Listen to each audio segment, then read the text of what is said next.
जगत गुरु नमस्तुभ्यम शिवाय शिवदाय च। हर हर महादेव बंधुओं, मेरा यूट्यूब चैनल शिव गुरु है में आपका स्वागत है। आज का विषय है कलयुग में शिव गुरु की आवश्यकता क्यों। इस वीडियो को सभी भाई बहन को सुनना चाहिए, क्योंकि हमने इस वीडियो में आपके दिल में भगवान शिव के प्रति प्रेम पैदा हो, आपके चित्त में शिव गुरु के स्वरूप स्थापित हो और आप शिव की ओर बढ़े, इसके लिए प्रयास किया गया है। तो आइए विषय को आगे बढ़ाते हैं। सबसे पहले ये जान लीजिए कि कलयुग में शिव की प्रभाव क्या है, कलयुग में भगवान शिव की भूमिका क्या है। इस विषय पर कूर्म पुराण में क्या कहा गया। कूर्म पुराण में एक श्लोक आता है, ब्रह्मकृत युगे देव सत्रेतायाम भगवान रवि द्वापरे देवतम विष्णु कलहु देवो महेश्वर। अर्थात ब्रह्मकृत युगे देव, इसमें कहा गया है कि ब्रह्मा द्वारा कृत किया गया यानी कि रचा गया देव युग, अर्थात सत्यु को कहा गया है। यहाँ पर सत्यु के प्रधान देवता ब्रह्मा को कहा गया है। स त्रेतायाम भगवान रवि, त्रेता युग के प्रधान देवता भगवान रवि यानी सूर्य को कहा गया है। त्रेता युग में भगवान राम अवतार हुए थे, किंतु सूर्य का नाम इसलिए आता है कि भगवान राम सूर्य को ही वंशज कहा जाता है, भगवान राम को सूर्यवंशी कहा जाता है। इसके बाद कहा गया द्वापरे देवतम विष्णु, यानी कि द्वापर युग के प्रधान देवता भगवान विष्णु थे। और द्वापर युग में भगवान कृष्ण अवतार हुए थे, इसीलिए आप भगवान कृष्ण भी कह सकते हैं। वो इसलिए कि भगवान कृष्ण विष्णु का पूर्ण अवतार है, इसलिए कृष्ण या विष्णु में कोई भेद नहीं है। तो द्वापरे देवतम विष्णु कलौ देवो महेश्वर, और कलयुग के प्रधान देवता महेश्वर को कहा गया है, यानी कि महादेव। यहाँ पर महादेव के लिए महेश्वर शब्द प्रयोग किया गया है। महेश का अर्थ होता है नियंत्रक, कंट्रोलर। वो संपूर्ण ब्रह्मांड के कंट्रोल वही करते हैं, इसीलिए यहाँ पर महेश ईश्वर कहा गया है। तो कलयुग के प्रधान देवता महादेव को कहा गया है, महेश्वर को कहा गया है, भगवान शिव को कहा गया है। तो आप इससे समझ सकते हैं कि इस कलयुग में भगवान शिव का कितना प्रभाव है। वैसे चारों युग में किसी भी प्रधान देवता का युग हो, चारों युग में भगवान शिव का प्रभाव देखा गया है। मैं एक एक उदाहरण संक्षिप्त में बताने का प्रयास करता हूँ, कृपया ध्यान दें। सतयुग में जब ब्रह्मा ने सृष्टि रचना की, ये शिव पुराण में आता है, ब्रह्मा ने जब प्रारंभ किया सृष्टि रचने के लिए, तो अपने मानसिकता से, अपने सोच से कई सारे पुत्र उत्पन्न किए। उन्हें ब्रह्मा के मानस पुत्र कहा गया, जैसे सप्तऋषि और इत्यादि, जो भी, उन्हें ब्रह्मा के मानस पुत्र कहा गया। तो वहां पर जितने लोग को जन्म देते थे वो सब भक्ति के ओर चले जाते थे, कोई नहीं ठहरता था। सृष्टि को आगे बढ़ाने के क्रम में कोई साथ नहीं देता था, सब अपने भक्ति मार्ग में चले जाते थे। तो ब्रह्मा जी को लगा कि अगर ऐसे ही होता रहा, सब भक्ति को ही चुनेंगे, तो फिर सृष्टि की रचना तो आगे नहीं बढ़ेगी। तो उन्होंने वही दिव्य स्वरूप, दिव्य ज्योतिर्लिंग को ध्यान करते हैं, जिनके द्वारा ब्रह्मा तथा विष्णु का उत्पन्न किया गया। तो वही दिव्य स्वरूप को ध्यान करते हैं, तो ब्रह्मा के सामने एक दिव्य ज्योतिर्लिंग प्रकट होता है। और ब्रह्मा जी जब अपनी समस्या उनको सुनाते हैं, तब वही ज्योतिर्लिंग से, जिस आकार को अपने मानसिकता में बैठाए हैं भगवान शिव के, उन स्वरूप का प्रकट होता है उसी ज्योतिर्लिंग से। और भगवान शिव अपने आधे भाग से माया यानी शक्ति का उत्पन्न करते हैं। तो वहां पर संयुक्त स्वरूप, आधा भाग स्त्री और आधा भाग पुरुष, दोनों संयुक्त रूप में अर्धनारीश्वर के रूप में वहां पर प्रकट होते हैं। और फिर दोनों अलग अलग होते हैं। फिर ब्रह्मा जी को सजेस्ट करते हैं कि मैं अपने शक्ति को आने वाले समय में पुनः इनको प्राप्त करूंगा, इनसे भेंट करूंगा। और वहां पर ब्रह्मा जी को सजेस्ट करते हैं, सुझाव देते हैं कि माया का भी उत्पन्न करना होगा, स्त्री भी बनानी होगी, तब जाके आपके सृष्टि रचना का क्रम आगे बढ़ेगा। तो ब्रह्मा जी समझ जाते हैं कि पुरुष के साथ साथ अब स्त्री भी बनानी पड़ेगी। वहाँ ब्रह्मा जी के सामने परब्रह्म ईश्वर साकार रूप में, शिव के रूप में प्रकट होकर उनको सजेस्ट किए। तो इससे आप समझ सकते हैं कि भगवान शिव ही परब्रह्म है, और जब से हैं तब से वह गुरु के काम कर रहे हैं। अगर एक दृष्टि से देखा जाए तो सर्वप्रथम शिष्य ब्रह्मा जी को ही कहा जाए, क्योंकि ब्रह्मा जी को उन्होंने ही ज्ञान दिए, उन्होंने ही सजेस्ट किए कि आगे क्या करना है। तब जाकर ब्रह्मा जी आगे सृष्टि रचना का क्रम आगे बढ़ाया। तो बहुत सारे कहानी है, उससे साबित होता है कि सतयुग में भी भगवान शिव का कितना प्रभाव रहा है। अब चलिए त्रेता युग में। त्रेता युग में हम सभी जानते हैं भगवान राम का अवतरण हुए थे।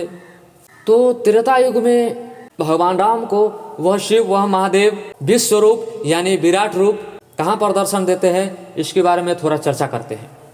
जब भगवान राम सीता के वियोग में पागल की भांति इधर उधर भटकने लगे, व्याकुल हो चुके थे, टूट चुके थे, अब वो कह रहे थे कि मैं सीता के बिना जीवित नहीं रहूंगा, मैं भी अपने प्राण त्याग दूंगा, इस स्थिति में पहुंच गए थे। तो भगवान राम घूमते घूमते दंडकारण्य वन में पहुंच जाते हैं, जिन्हें दंडक वन भी कहा जाता है। तो उस वन में अगस्त ऋषि से मुलाकात होते हैं उनको। अगस्त ऋषि उनकी व्याकुलता को शांत करने के लिए उनको एक सुझाव देते हैं कि हे प्रभु, वैसे अगस्त ऋषि तो दिव्य ज्ञानी थे, वो स्वयं ब्रह्मा जी के मानस पुत्र थे, और अगस्त ऋषि महादेव के शिष्य ही कहे जाते हैं, महादेव के ही शिष्य थे। अगस्त ऋषि सप्त ऋषि में से ही एक है। तो भगवान राम को सजेशन देते हैं और कहते हैं कि हे राम, आप भगवान शिव की आराधना करिए, और जब भगवान शिव आपको दर्शन देंगे आपकी सारी समस्याएं दूर हो जाएगी, इसीलिए आप भगवान शिव का पशुपत व्रत का नियम पूर्वक पालन करिए। तब भगवान राम पशुपत व्रत का नियम पूर्वक पालन करते हैं। जब उनका व्रत पूर्ण होता है तब भगवान शिव उन्हें दर्शन देते हैं, और जब भगवान शिव उन्हें दर्शन देते हैं तो उनकी सारी व्याकुलता, सारी चिंताएं, सारी कष्ट को दूर कर देते हैं अपने ज्ञान द्वारा। वहाँ पर भगवान राम और भगवान शिव के बीच वार्ता होता है, बहुत सारे जिज्ञासा। जैसे कि भगवान राम उसी तरह भगवान शिव से सवाल कर रहे हैं, जैसे द्वापर युग में कृष्ण अवतार में अर्जुन भगवान कृष्ण से सवाल करते हैं और भगवान कृष्ण अर्जुन को जवाब देते हैं। ठीक उसी तरह भगवान राम भी शिव से सवाल कर रहे हैं और भगवान शिव उनकी शंकाओं को दूर कर रहे हैं। उस प्रसंग को ईश्वर गीता भी नाम दिया गया। ये ईश्वर गीता में आता है, उन्हें शिव गीता भी कहा जाता है, उन्हें ईश्वर गीता भी कहा जाता है। तो भगवान राम वहाँ पर एक सवाल उनसे करते हैं कि हे प्रभु, आप तो कह रहे हैं कि मैं समस्त जगत का उत्पत्ति करता हूँ, मैं समस्त चराचर जीव में व्याप्त हूँ, मैं ही इस सृष्टि को स्थिति लय का कारण हूँ। आप कैसे इस मनमोहक स्वरूप में आप समस्त ब्रह्मांड को नियंत्रण करते हैं? समस्त ब्रह्मांड आपसे ही स्वचालित है, यह मुझे संदेह हो चुका है। यदि आप मेरी भक्ति से प्रसन्न है तो कृपा करके मेरे संदेह को दूर करिए। तब भगवान शिव उन्हें विश्व स्वरूप दिखाते हैं, जिसे विराट रूप कहा जाता है। भगवान शिव के विराट रूप में समस्त ब्रह्मांड, समस्त चराचर जीव, जीवा जंतु, पेड़ पौधा, नदी पहाड़, सब कुछ उनके भीतर देखते हैं। यानी कि वो स्थिति जिन्हें कल्पना नहीं किया जा सकता है, वो चीज़ देखते हैं। ये स्थिति को देखने वाले ही समझ सकते हैं, इसको वर्णन नहीं किया जा सकता है। और भगवान शिव की विश्व रूप, विशाल स्वरूप देखकर भगवान राम गदगद भी होते हैं, और भयंकर रूप देखकर वहाँ पर यह भी प्रसंग आता है कि भगवान राम भयवत उनको बार बार प्रणाम कर रहे हैं। तो भगवान राम को विराट रूप, विश्व स्वरूप भगवान शिव दिखाए थे, और भगवान शिव ही परब्रह्म है, ईश्वर है, यह भी साबित इस विषय से होता है। और इसकी विस्तृत जानकारी हेतु आप श्री शिव गीता अर्थात ईश्वर गीता को आप अध्ययन कर सकते हैं। आपको बहुत सारे विषय पर जानकारी मिले, कैसे जीव जन्म लेता है, क्यों जन्म लेता है, किस प्रकार जन्म लेते हैं, किन किन तत्व मिलकर ये शरीर निर्माण हुई है, इन सारे विषयों पर विस्तृत जानकारी मिलता है श्री शिव गीता, ईश्वर गीता में। तब इसको आप अध्ययन कर सकते हैं, आपको शिव को समझने में मदद मिलेगा। वैसे तो उनको समझा नहीं जा सकता है, फिर भी आपके बहुत सारे जिज्ञासाओं का समाधान हो सकता है श्री शिव गीता, ईश्वर गीता से। रामायण में ही हनुमान जी के विषय पर बात किया जाए तो हनुमान जी भगवान शिव के 11वां रुद्र यानी कि एक रुद्र से हनुमान है। उनकी लीलाओं पर नजर डाले तो उन्होंने ऐसा ऐसा कार्य किया जो कि असंभव था। उन्होंने असंभव कार्य को संभव करके दिखाया, और किसी भी कार्य का श्रेय अपने ऊपर नहीं लिए। सब कार्य किए किंतु सारे कार्य का श्रेय अपने स्वामी, अपने भगवान को दिए। और भगवान राम भी उनकी कार्य को सराहना करते हैं, उनके कार्य को प्रशंसा करते हैं और कहते हैं कि अद्भुत है हनुमान तुम।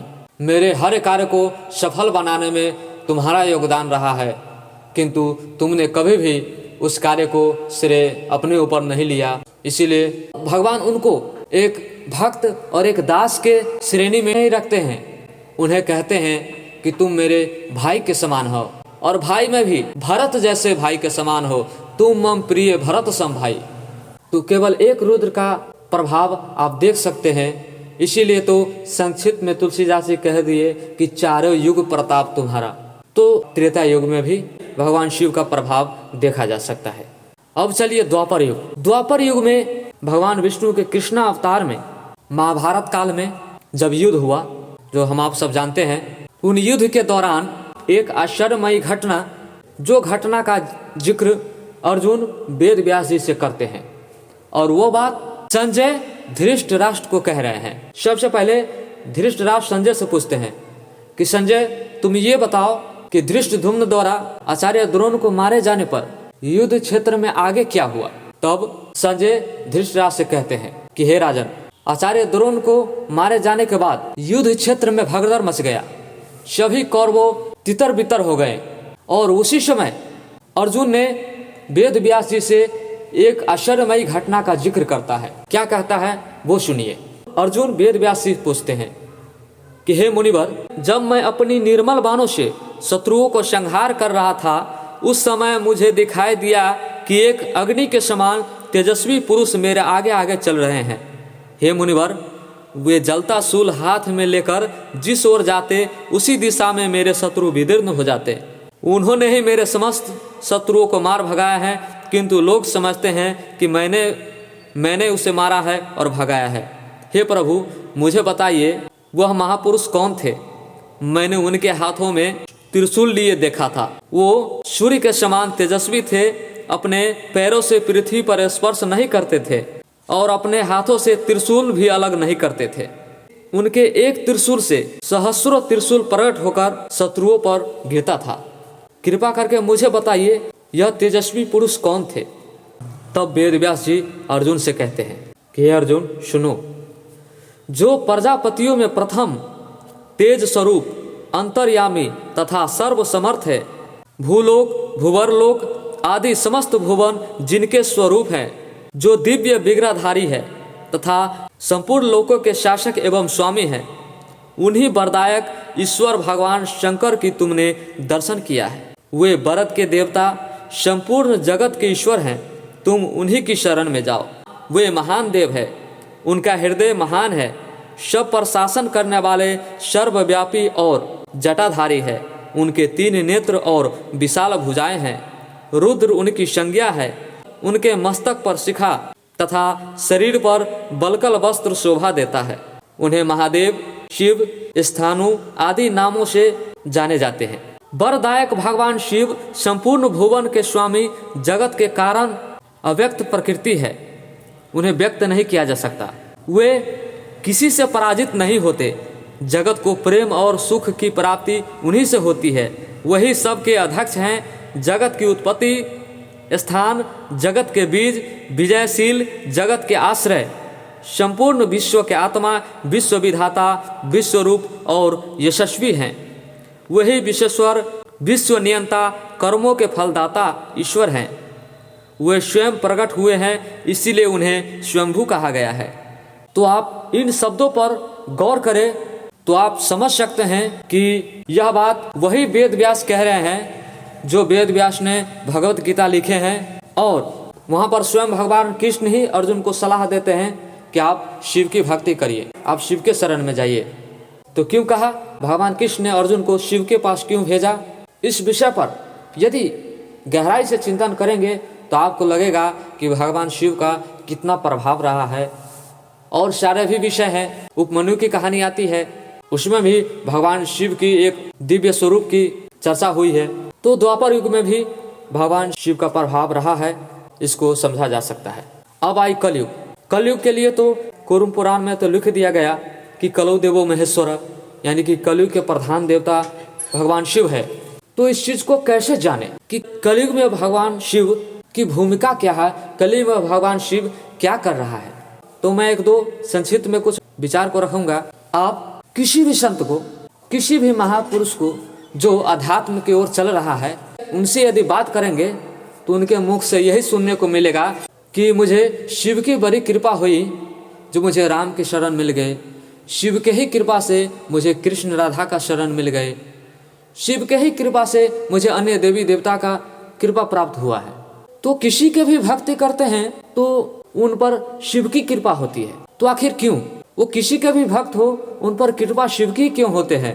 तो इसकी मूल अर्थ में जाइएगा तो आपको लगेगा कि शिव से भिन्न कुछ है ही नहीं।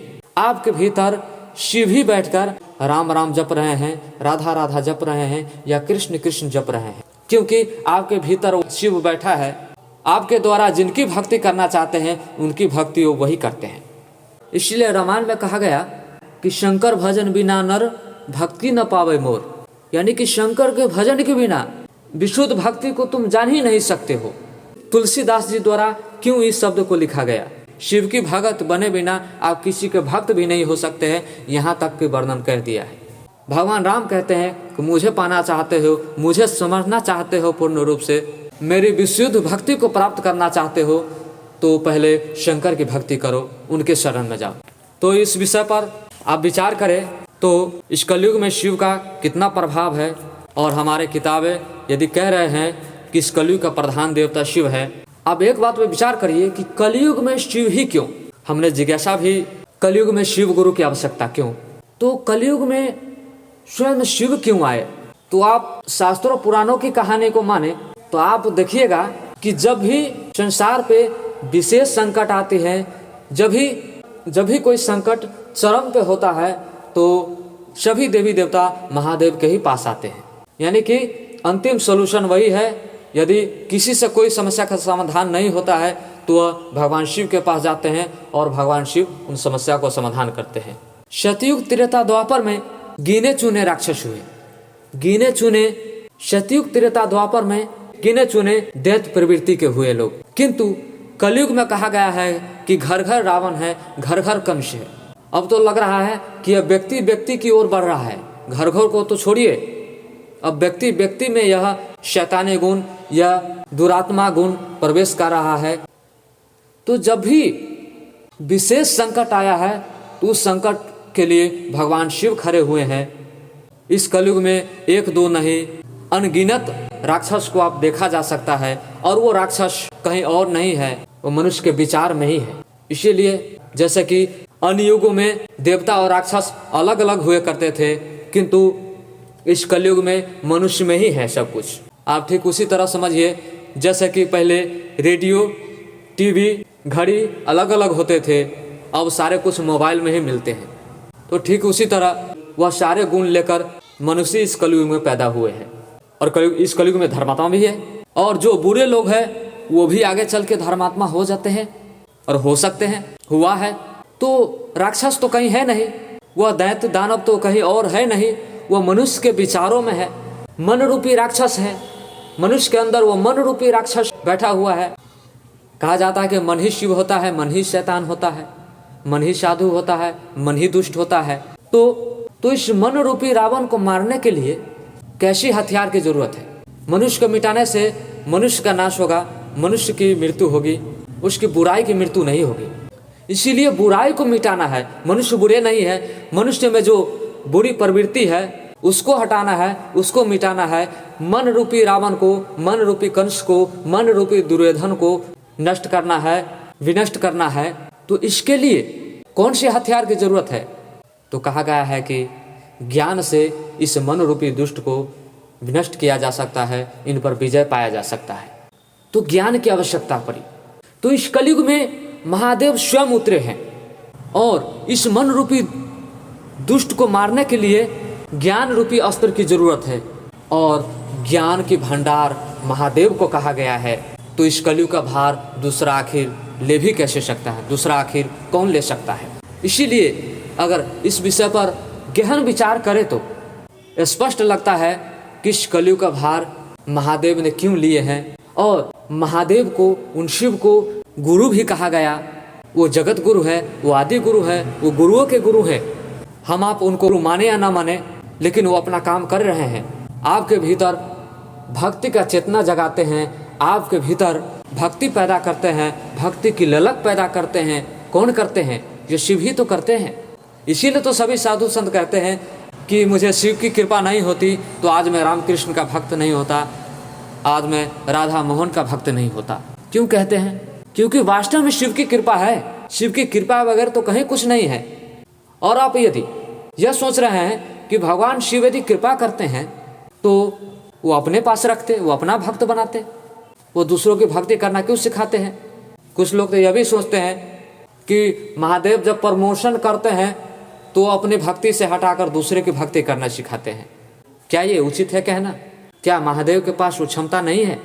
जैसे कि कोई 1 क्लास का बच्चा उसको पार करता है तो उसे 2 क्लास में भेज दिया जाता है, मतलब अब 1 क्लास के लायक वो नहीं रहे। तो कुछ लोगों की मानसिकता है कि भगवान शिव की विशेष कृपा होते हैं तब वो रामकृष्ण की भक्ति में लगा देते हैं। तो क्या जो महादेव की भक्ति करते हैं उन पर महादेव की कृपा नहीं होते है? उन्हें विशेष कृपा नहीं कहा जा सकता है? किंतु यह सत्य नहीं है। सत्य तो यह है कि महादेव इतने बड़े दानी हैं कि वो अपने भक्त को भी दान कर देते हैं। वो स्वार्थी नहीं है। अगर महादेव स्वार्थी हो जाए तो सभी के हृदय में वही भक्ति पैदा करते हैं। लोग महादेव के सिवा किसी की भक्ति करेंगे ही नहीं। यदि महादेव चाह ले तो, महादेव स्वार्थी हो जाए तो, क्योंकि भक्त वही बनाते हैं और वही स्वार्थी हो जाएंगे फिर तो लोग किसी का भक्ति करेंगे ही नहीं। किंतु महादेव स्वार्थी नहीं है। महादेव को दानी कहा गया है, महादानी। उनसे बड़ा कोई दानी नहीं है। वो अपने भक्त को भी दान कर देते हैं। यह मानसिकता में रखना चाहिए। आप खुलकर भक्ति करिए। वो जिनको पास भेजते हैं आप उनकी पूर्ण रूप से भक्ति करिए। उन्हें पता है किसको कहाँ भेजना है। और महादेव जब कृपा करते हैं तो उनकी कृपा सीमित नहीं होते हैं, उनके द्वारा कई लोगों पर कृपा करना होता है। इसीलिए उनको चुनते हैं और उनको किसी जगह भेजते हैं। इसीलिए कहा गया है कि महादेव का दास नौकर भक्त नहीं होते, महादेव के गण होते हैं। महादेव की कृपा होते हैं तो महादेव अपना गण बना लेते हैं। गण का अर्थ होता है, गण का अर्थ क्या होता है? आदमी।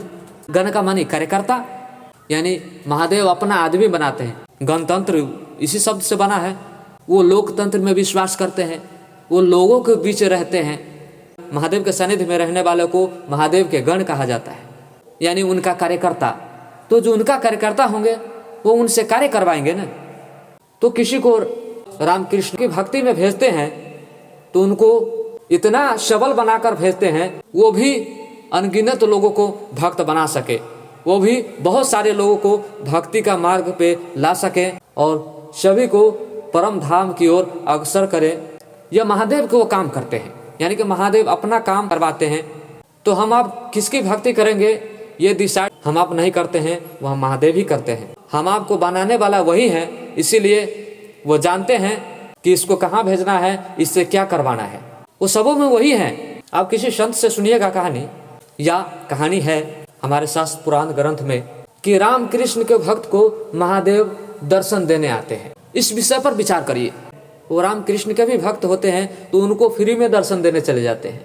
वो क्यों? सबसे पहले ये समझ लीजिए कि उनके हृदय में बैठकर वो स्वयं ही भक्ति करते हैं। महादेव क्यों आएंगे?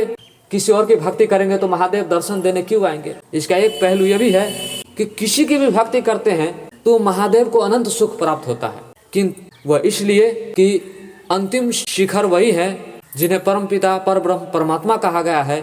उन्हीं का साकार स्वरूप जितने भी देवी देवता हैं, भगवान है, सब उन्हीं परब्रह्म का साकार रूप है। और किसी की भक्ति करते हैं तो उन्हीं की भक्ति को प्राप्त होते हैं। और उस चरम पे महादेव शिव स्वयं है। इसलिए किसी की भी भक्ति करते हैं तो महादेव को अनंत सुख प्राप्त होता है। इसीलिए वह स्वयं दर्शन देने चले आते हैं, उनके नाम से पुकारे या ना पुकारे। इसलिए उन्हें गुरु बनाया जाए। जब गुरु के काम करते हैं वो गुरु हैं। हमारे शास्त्र पुराण वेद कह दिए कि वह गुरु हैं, शिव गुरु है। तुलसीदास जी भी लिख दिए हैं कि तुम त्रिभुवन गुरु वेद बखाना, यानी कि आप त्रिभुवन के गुरु हैं, यह वेद बखान कर रही हैं। तो है संसार भगवान शिव के सभी स्वरूप की पूजा की, किंतु भगवान शिव के गुरु स्वरूप की पूजा नहीं की। यदि वो गुरु है तो उनके गुरु स्वरूप की भी पूजा क्यों नहीं की? यह विषय उलझा सकता है, यह विषय छोड़ दीजिए। किंतु यदि वो गुरु हैं गुरु के रूप में कार्य कर रहे हैं तो उन्हें गुरु क्यों नहीं बनाया जाए। इस कालखंड के प्रथम शिव शिष्य वरेण्य गुरु भ्राता साहब श्री हरिंद्रानंद जी के अलावा किसी के विचार में यह बात नहीं आई कि उन शिव को सभी स्वरूप की पूजा होते हैं, उन शिव को गुरु स्वरूप की भी पूजा हो। उनसे पहले अब तक पीछे जितना समय बीता हो, जितना युग बीता हो, उन युग से लेकर अब तक साहब श्री हरिंद्रानंद से पहले किसी भी भक्त ने, किसी भी ज्ञानी ने, किसी भी ध्यानी ने भगवान शिव की गुरु स्वरूप से साक्षात्कार नहीं कराया। किसी को, आम जनमानस को, लोगों को नहीं बताया कि उन्हें गुरु भी बनाया जा सकता है। गिने चुने लोग उनको अपना गुरु बनाए, किंतु लोगों को नहीं कहे कि वो शिव आम जनमानस के गुरु हो सकते हैं, वो शिव जगत गुरु हैं, जगत में रहने वाले एक एक लोग उन्हें अपना गुरु बना सकते हैं। यह बात किसी ने नहीं कहा साहब श्री हरिंद्रानंद जी से पहले। अपने आप में बहुत बड़ी बात है कि किसी व्यक्ति ने यह शुरू किया, भगवान शिव को अपना गुरु बनाया जाए, शिष्य के रूप में जुड़ा जाए। भगवान शिव को दानी बनाकर बहुत सारे दान लिए, भगवान शिव को योग गुरु बनाकर योग सीखे, किंतु उन्हें गुरु बनाने की बात किसी ने नहीं कहा।